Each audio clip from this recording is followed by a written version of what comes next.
contained about an ounce of Mack, the only perfume his mama had ever worn. A spool of thread and a couple needles, a small silver die-cast U.S. Air Force F-86 jet, and his entire life savings, $15.13. He crept back into the house and slipped a note under his mama's pillow while his father lay snoring off another binge. It just said, "Someday, I hope you can forgive me." He swore he would never look back, and he didn't. Not for a long time. 13 is too young to be all grown up, but Mack had little choice and adapted quickly.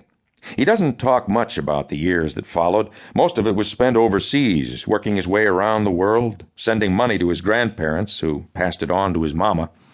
In one of those distant countries, I think he even picked up a gun in some kind of terrible conflict. He's hated war with a dark passion ever since I've known him. Whatever happened, in his early 20s, he eventually ended up in a seminary in Australia.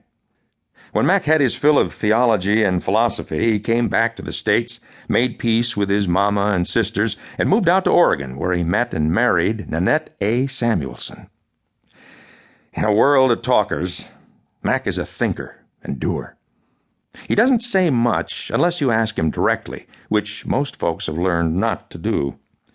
When he does speak, you wonder if he isn't some sort of alien who sees the landscape of human ideas and experiences differently than everybody else. The thing is, he usually makes uncomfortable sense in a world where most folks would rather just hear what they're used to hearing, which is often not much of anything. Those who know him generally like him well enough, providing he keeps his thoughts mostly to himself. And when he does talk, it isn't that they stop liking him. Rather, they're not quite so satisfied with themselves. Mack once told me that he used to speak his mind more freely in his younger years, but he admitted that most of such talk was a survival mechanism to cover his hurts. He often ended up spewing his pain on everyone around him. He says that he had a way of pointing out people's faults and humiliating them while maintaining his own sense of false power and control. Not too endearing. As I pen these words, I reflect on the Mack I've always known. Quite ordinary, and certainly not anyone particularly special, except to those who truly know him. He is just about to turn 56.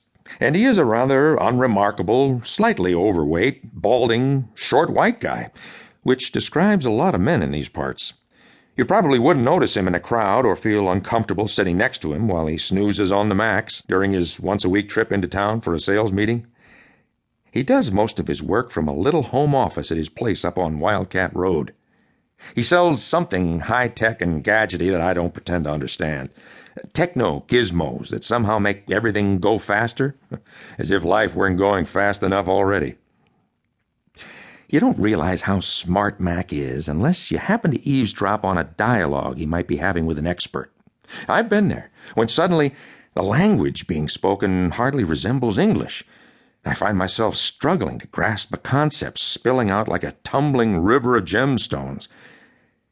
He can speak intelligently about most anything. And even though you sense he has strong convictions, he has a gentle way about him that lets you keep yours. His favorite topics are all about God and creation and why people believe what they do.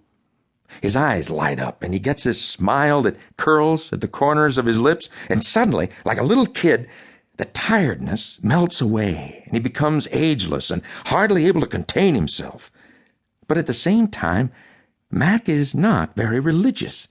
He seems to have a love-hate relationship with religion, and maybe even with the God that he suspects is brooding, distant, and aloof.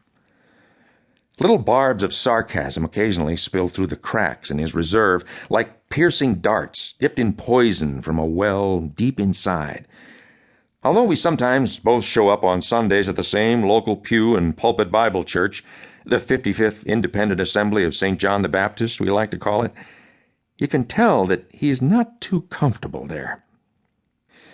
Mack has been married to Nan for just more than 33 mostly happy years. He says she saved his life and paid a high price to do it. For some reason,